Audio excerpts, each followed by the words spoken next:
Celui que je vais accueillir maintenant a été relancé par Laurent Baffy il y a une dizaine d'années. Aujourd'hui, il anime sur France 2 une émission qui s'appelle Danser maintenant.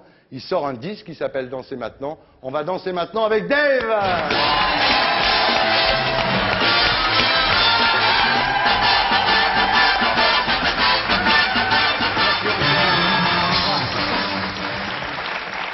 Dave, bonsoir. Je m'excuse pour ceux qui sont derrière moi, mais il y en a qui préfèrent n'importe comment ce côté-là, donc vous vous débrouillez. Il commence déjà, il te tend une perche là, franchement. Non, on a dit qu'on n'en parlait pas. Ouais, parce que Dave qui arrive en me disant je m'excuse pour ceux qui sont derrière moi, déjà c'est fort, je trouve, mais bon. Comment ça va? Très bien. Bon, alors Dave, on va faire un petit peu de promo, après on va parler de vous, et puis après on va revenir à la promo, d'accord? On va faire comme ça. Alors là, on y va tout de suite. Donc voilà, Monsieur Dave sort une compile qui s'appelle Danser maintenant. Ouais. Il y a quoi? Les chansons habituelles? Mais là, il y a vraiment que les Que les plus grands tubes, là. Voilà, plus une inédit qui est... Plus un inédit qui est Jezebel, et qu'on va écouter d'ailleurs, qui est très bien. Voilà. C'est l'inédit.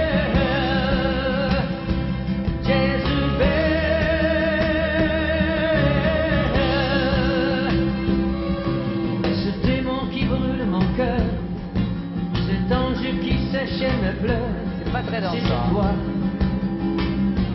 Jezebel, c'est Merci. Bah, c'est un tube énorme, cette Jezebel, qui a été... c'est Charles Aznavour, je crois, qui a fait les paroles de ça pour Edith C'est une chanson Piaf. de Frankie Lane, chantée par Edith Piaf, très guitare, très espagnolisant. Ça, c'est l'inédit de la compile, donc. Absolument. Voilà. Mais il y a surtout un nouvel album. Hein. Fin janvier, avec que des inédits, là, pour le coup. alors. Oui, 12 chansons nouvelles. C'est-à-dire qu'honnêtement, on n'a pas osé le sortir maintenant. Il est plus ou moins prêt, mais on s'est dit on va être écrasé par tous les gros machins qui sortent. Ouais. Donc on a préféré le retenir et voilà. C'est une raison purement bassement commerciale. Bien, alors Dave, on va parler de vous, on va parler de votre vie un petit peu, Bon, parce si, que si. tout le monde connaît de vous le côté très joyeux, comme ça, très... Oh, mais ce soir, je vais plomber l'émission. Mais là, moi, je vais la plomber tout seul. Vous êtes né à Amsterdam, déjà. Dans le port d'Amsterdam, il y a des marins qui dansent en se frottant la panse sur la panse des femmes. Et... Non, j'aimerais montrer un côté de votre vie que peu de gens connaissent, finalement. C'est le début de votre vie. Vous êtes né, on peut dire l'année de votre naissance, Dave, en 1944, le 4 mai. Votre vrai nom, c'est Wouter Levenbach. Votre père était prof d'anglais, votre mère était danseuse. Et alors, il y a eu tout de suite de graves problèmes, évidemment, pour votre père pendant la guerre, parce qu'il était juif. Votre mère ne l'était pas, mais lui l'était. Et finalement, vos parents ont beaucoup souffert pendant la guerre au départ. Ils ont été affamés pendant le fameux hiver de la faim en Hollande. Ils ont beaucoup souffert de ça, non? C'est-à-dire qu'en Hollande, on a laissé les juifs qui avaient posé des non-juifs tranquilles jusqu'en 1944. Et puis le patron là-bas qui s'appelait Seyss-Inquart a décidé que même ceux qui avaient montré les bonnes idées de poser donc des goyim, des chics, on dit en yiddish, eux aussi il fallait les gazer. Et donc là, mon père, évidemment, s'est caché. Ma mère était seule. Il n'y avait rien à bouffer dans les grandes villes, surtout à Amsterdam. Donc, en effet, j'ai commencé ma vie en mangeant des oignons de tulipes. Ah oui. Toi, tu as mangé de l'oignon, toi. J'ai mangé des oignons de tulipes. Ce qui donne des problèmes digestifs assez C'est importants. pas un scoop, ça? C'est un scoop, oui. Et donc, votre père, ce qui était terrible comme situation, parce que votre père a été caché par les parents de votre mère, et votre grand-mère était quand même un petit peu antisémite. Enfin, antisémite comme on l'était à l'époque, c'est-à-dire c'est une fille du peuple, une femme du peuple qui... Voilà. Oui. Mon père disait toujours que tous ceux qui n'étaient pas juifs étaient par définition antisémites. Ce qui était... ce qui était le cas de votre grand-mère. Donc votre père était caché par sa belle-mère qui Elle était n'était pas antisémite. assassin, hein, elle était juste un petit peu... Juste un peu comme les xénophobe. gens de la campagne. Voilà, c'est ça. Donc votre père, très courageusement, refusé de porter l'étoile jaune pendant la guerre. Hein, Ça n'y allait pas, donc... Oui, ça n'y allait pas. C'est un homme de goût. Et alors votre tante est partie aux USA avant la guerre, elle est devenue présidente d'une organisation sioniste internationale de femmes, et à 14 ans, à un moment, voulez-vous aller en Israël, vous installer dans un kibbutz? Oui, là, Vous étiez très idéaliste? Oui, voilà, je suis toujours croyant et il me semble que... Bref, disons que je me suis penché un petit peu sur différentes religions possibles. Et elle vous a dit, il ne faut pas y aller. Elle Non, vous a dit voilà. en tant que non-juif, puisque votre Elle a- mère n'était pas juive, il va y avoir beaucoup de problèmes en Israël, il ne faut pas y aller. Elle a raison. En fait, votre père était protestant. Hein. Et après la guerre, malgré tout, il s'offusquait beaucoup. Vous passiez par l'Allemagne, par exemple, pour aller en Italie. Mais il m'interdisait, oui. Il serait Ouais. horrifié de savoir que j'ai une voiture allemande. Voilà, quand Dave arrivait chez lui avec une Mercedes, son père l'engueulait, si tu veux. Ouais. Hein, c'est vrai? C'est vrai, c'est vrai.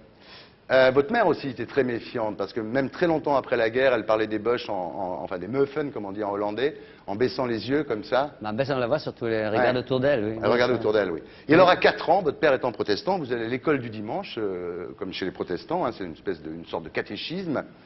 Et alors là, Tout bascule. tout bascule, non pas encore. Pas encore. Dave flash sur une femme pasteur. À hein. 4 ans. Non, j'avais 14 ans, je pense. 14. Ouais. Dave flash sur une femme pasteur, en toge, une très belle femme pasteur. Ouais, c'est vrai. Et vous commencez à devenir très croyant. Vous idolâtrez Dieu vraiment, quoi. Vous êtes... Oui, je l'étais, je le suis encore, mais je veux dire qu'à ce moment-là, je voulais devenir pasteur parce que je trouvais d'une part que ça donnait beaucoup de prestance, et ce qui m'avait surtout plu, c'était que quand elle, parce que donc une femme parlait, les autres écoutaient. Donc comme j'avais déjà un égocentrisme bien poussé naturel, je dis tiens, voilà un métier qui m'intéresse. En fait. Tout le monde vous écoute quand voilà, on parle. ça me plaisait bien. Ouais, et quand vous avez vu Ségovia, Amsterdam, après, ça vous a fait le même effet, parce que très rapidement, Dave a compris qu'il était fait pour être dans la lumière. C'est vrai, hein? Ouais, je crois. Ouais. Alors, vous priez toujours, vous avez déclaré il y a quelque temps dans un talk show en Hollande, on vous demandait quand est-ce que vous aviez prié pour la dernière fois, et vous avez répondu quoi? J'ai répondu, et ça me donnait beaucoup de problèmes, mais c'est pourtant vrai que je prie le Pater Noster, qui s'appelle évidemment pas comme ça, quand j'ai bien joui. Voilà. C'est vrai que il ça... répond à l'intervieweur de la télévision hollandaise, je prie après avoir joui, ce qui a fait un scandale évidemment. Alors, à cette époque, donc effectivement, de votre adolescence, vous voulez être pasteur, mais vous allez en parler à un pasteur et qui vous le déconseille parce que vous lui avouez que vous êtes attiré par les garçons. Ouais. Alors vous n'avez pas de chance avec vos vocations parce que vous voulez aller en Israël, votre tante vous dit n'y va pas parce que tu n'es pas vraiment juif. Vous voulez être pasteur, le pasteur vous dit tu peux pas le faire parce que tu n'aimes pas les garçons pour être pasteur. Oui, c'est idiot d'ailleurs. Donc ce ne sont que des vocations. Ça n'a jamais empêché les curés. Hein. Tu veux être chanteur, on te dit n'y va pas parce que t'es pas vraiment pas bon. Et tu vois, ça prouve bien qu'on dit que des conneries. Il a fait beaucoup pour vous, hein, vraiment. Vous pouvez je lui dois ma carrière. carrière. Voilà, le retour. Le revival de Dave, on en parlera tout à l'heure, le revival de Dave est dû en grande partie à Laurent Baffie. Mais tous les mois, je mets de l'argent de côté pour ma retraite. Alors vous tombez, au lycée, vous tombez amoureux d'un garçon, les choses se précisent, Dave, attention, faut être attentif là. Au lycée, vous tombez amoureux d'un garçon, mais il s'appelle Jan Geert, hein, c'est ça? Oh, là, oui. Hein? Et il est là ce soir. Et il fait 120 kilos. Et il t'aime Il va me faire toujours. mal. Mais non, il y a un problème, parce que Jan Geert refuse. Ouais. Jan Geert se refuse à vous. Bien fait. Alors, effectivement, vous découvrez un jour, je fais toute votre vie là, hein. C'est pas bien, oui. C'est bien, hein. Vous découvrez un jour que votre père trompe votre mère, avec une jeune bonne de 14 ans. Magnéto, Serge. Je serais content. C'est une petite orpheline que votre père avait recueillie, une petite orpheline qui était bonne au foyer familial, qui était craqué. Maintenant, elle était bonne, elle craqué, mais bon. Et alors quand votre mère découvre ça, évidemment... Vous n'avez pas papa à épouser la bonne? Non, on l'a pas, celui-là, c'est non. dommage. Donc votre père promet qu'il va s'arrêter, évidemment, mais pas du tout. Voilà, la passion était trop forte. Tout ça, ce ne sont que passion et passion. Hein. Ouais. Et ça continue jusqu'à sa mort. Et votre mère aura du Oui, mal. mais il faut quand même dire qu'il a épousé, donc c'est pas une histoire de cul. Non, il l'a épousée, et après elle a été acceptée par la famille, d'ailleurs, la petite bonne. Bah évidemment. Bah oui. Évidemment, c'est une histoire d'amour. Une histoire d'amour, voilà, on peut rien faire. Même l'histoire de cul, on l'acceptait. Bien entendu. Bien. Et alors, bon, votre mère tombe malade, etc. Et il y a un fait très important concernant votre mère. Là, c'est moins rigolo. Effectivement, je crois que c'est la dernière fois que je vais plomber l'émission, je rassure tout le monde. C'est que vous étiez d'accord avec vos frères et sœurs pour pratiquer sur votre mère l'euthanasie. Ben, c'est pas nous qui l'avons fait, heureusement, mais disons que ma mère l'a demandé, et ça c'est un sujet grave en effet, qui est donc en Hollande, l'euthanasie est tolérée, on n'a pas légiféré à ce sujet, mais il est toléré, et on était tous d'accord, puisque ma mère le voulait. J'ai lu après un livre, je conseille aux gens, de Lucien Israël sur l'euthanasie, depuis l'avoir lu, je suis plus d'accord du tout. Mais c'est ça. C'était un peu tard. Mais c'était fait. Ouais. C'est ça que je voulais dire. Disons qu'on était soulagés. Oui. On a demandé une autopsie, on était soulagés d'apprendre qu'elle avait des métastases de partout. Non, parce qu'imagine qu'on se dit, ah, mais finalement, c'est un peu trompé, c'est guérissable.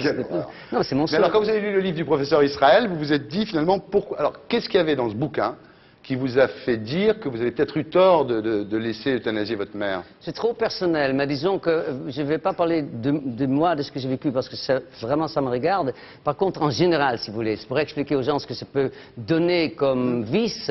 C'est-à-dire que vous allez... là, je peux prendre mon cas. Ma sœur habite en Italie, mon frère est en Suisse, moi je suis à Paris, il y avait un frère encore en Hollande. On vient, votre mère est mourante. On arrive. Finalement, non, c'est pas là. On fait 4-5 fois aller-retour. On ne peut pas ne pas se dire, eh ben, elle va mourir elle ou pas. Ouais. Dans le pratique, c'est horrible à dire. Donc si Mais ça à va ce moment-là, tous votre nous mère, arriver, le problème. C'est pour ça qu'on vous votre mère écoute, vous dit, écoutez, j'en ai marre. Nous, une des dernières questions qu'on va poser vraiment à notre mère, c'est maman. Fais pas ça pour nous quand même. Est-ce que tu es sûr que tu en as marre? Parce qu'à un moment, ma mère a regardé le ciel dans sa fenêtre de chambre d'hôpital. Il y avait un avion qui passait. Elle dit, c'est beau. Je dis, maman, ce genre d'émotion, puisque tu as ça, pourquoi tu veux partir? Ah non, j'ai mal, j'en ai marre. C'est bon, bref, on ne va pas parler de tout ça. Mais c'est vrai que c'est pas clair, quoi. Ouais. Alors là, vous partez à Amsterdam et vous commencez la vie. Alors là, ça devient plus rigolo, là, d'un coup, là. C'est-à-dire que vous commencez la vie, les bar gays à Amsterdam, le fiacre. Oui, oui. Il y Pourquoi avait vous faites oui comme ça? C'était sympa, le fiacre, non? Oui, oh, c'est Ligure. Hein. Ah bon? Enfin, disons qu'il n'y a que des vieux PD qui regardent des jeunes gens qui arrivent pour la première fois dans ce lieu-là parce qu'ils ont une certaine curiosité, etc. Ouais. Un genre de vieux coiffeur, il était très vieux, il avait au moins 30 ans. Quand on a 18 ans, Ouais. c'est un vieillard. Et il m'a amené chez lui, et puis il m'a fait des tripoteries, et il y avait une glace au plafond, donc il était vraiment vicieux. Et je me suis regardé, et disais, moi, eh ben mon vieux, ça va, t'es pas pédé, parce que c'est monstrueux ce que le mec fait. Donc j'étais très soulagé finalement, mais dans le bon sens du terme. Alors vous étiez un peu gigolo à l'époque quand même, non? Oh, je me suis fait payer 2 fois. On va pas Ah, non, deux fois c'est Franchement, rien. Non, deux fois c'est rien, non. Et là, à 19 ans, vous rencontrez votre Je me suis deuxième... fait payer que 2 fois parce que personne ne voulait payer. Et là, Dave, à 19 ans, vous rencontrez le deuxième grand amour de votre vie, après Jan Geert, c'est Joost. Et alors là, vous achetez un bateau. Et voilà. Et la vie commence. Dave et Joost sur le bateau descendent. Vous allez en France, vous descendez Alors, à ce sujet, Joost, actuellement, si tu nous regardes, Oui. il est dans sa chambre d'hôpital à Villejuif et il a un cancer de pancréas. Voilà. Et je te dis bonne chance. Bah, Voilà. salut Joost. Donc là, vous faites la Manche, à Paris, sur la côte d'Azur. Ouais, c'est comme ça, ça. C'est là qu'on bien. vous a connus, en fait. Oui, oui, oui. Ah, ça, c'est une période extraordinaire. Alors, en 66, on est en 66, là je rassure On est tout en le monde. 66. On est en 66. Dans 3 ans, ça va être intéressant, là. C'est pas encore... Dans 3 ans, c'est année érotique, c'est bon. Alors, donc, oui, il y a un problème avec Joost. Joost. Joost. C'est le prénom, déjà. Ouais. Imprononçable. Le premier problème, c'est le Ouais. prénom. Je Bon, vous avez t'aime, des problèmes parce qu'il Joost. ramène toujours des conquêtes féminines sur le bateau. Vous lui vendez la moitié du bateau. Et alors là, c'est extraordinaire l'histoire. C'est-à-dire que Joost, il suit la côte en bateau et vous achetez un mobil-home. Comment Et tu vous- fais, mobil-home? Mobil-home. Et Dave, il suit la côte. Donc il voit le bateau dans la mer, il avance pour pas quitter.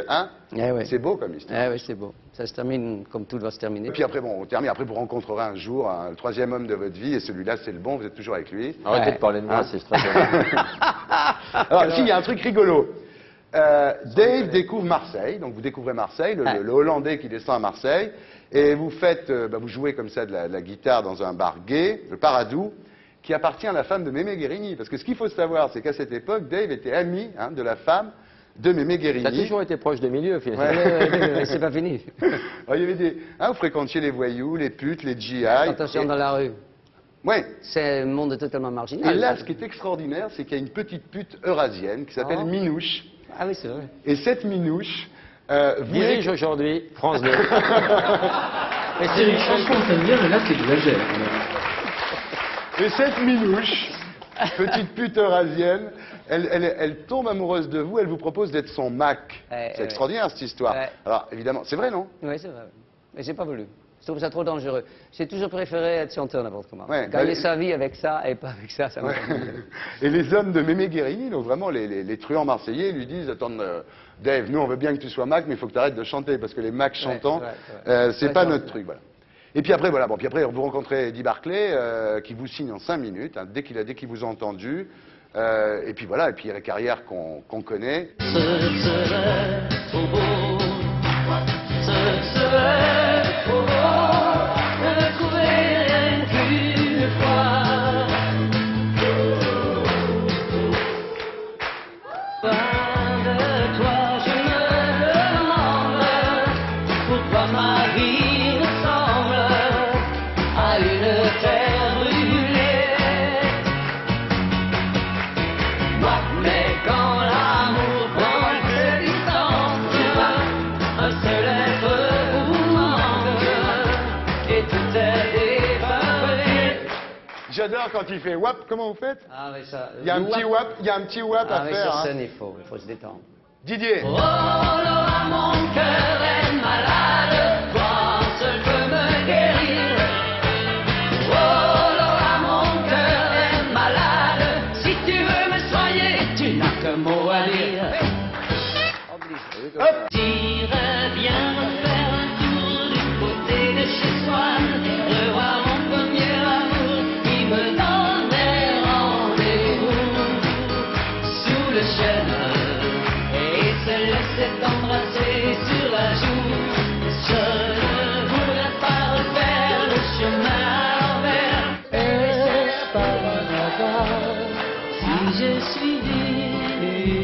l'étoile qui m'a conduit cette nuit jusqu'ici où tu... Hélène, si je t'écris au Kerguelen, c'est parce qu'ici, sans le savoir, tu as laissé quelqu'un qui t'aime. Et les... J'ai pas d'idole. Oh là là. Celle-là, pas celle-là. Non. C'est le printemps, et dans tes bras, Elle est pas bien. on vient souvent faire des câlins. Quand on C'est pas la meilleure, celle-là. m'en veux, mais je vous l'avoue. Donc il va être content, j'ai Hermès. Comment ne pas être amoureux de vous? Dans ce quartier maudit, au mieux pas s'attendre. Ça, c'est bien, j'adore ça. Les malheureux qui traînent ici sont tous un peu largués. J'aurais jamais cru qu'à mon tour je serais logé moi aussi, boulevard des sans-amour. Merci, bravo, merci.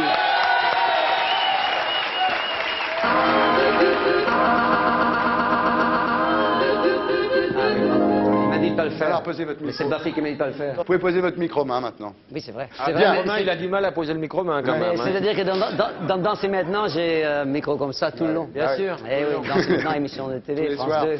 Bien. Alors, les années 80 le disco porte un coup fatal à votre carrière. Un coup Non, pas fatal, parce que je suis Non, pas mort. fatal, parce que vous êtes là, mais enfin Ah, presque fatal, expliquez-vous bien. disons. Traversée du désert, comme on dit. Hein. Oui, bah, enfin, quand même, avec de l'eau. Hein. Ouais. Oui, ça a Et quel a été. été le pire moment de cette traversée du désert? Un soir où je rentre chez moi à 1h le matin, vraiment arrivé à la porte de mon appartement, enfin de l'immeuble, j'ai dit aujourd'hui personne m'a dit vous chantez toujours. À ce moment-là, il y a une voiture de flic qui s'arrête, le flic ouvre la fenêtre et dit oh Dave, vous chantez toujours. Je dis putain merde encore. Quelle horreur. Ça, c'est un peu dur. Ah ouais. Eh oui, c'est l'époque pour Dave, c'est l'époque des boîtes de province, des galas minables et des foires expo. Oh, mais c'est pas fini, hein. Ah bon, Ça non, peut revenir. Bien sûr. Alors voilà, donc vous revenez. C'est vrai qu'il faut quand même préciser, Buffy fait partie de ceux qui ont décidé qu'à un moment, certaines choses qui étaient ringardes devenaient kitsch, et à Ouais. force d'être kitsch, devenaient branchées, quoi. Voilà. Et c'est pour ça que je me fais ce Et Laurent mouvement Baffy, mensuel. que nous allons applaudir, a été pour beaucoup dans le retour de Dave parmi nous. On l'applaudit, merci.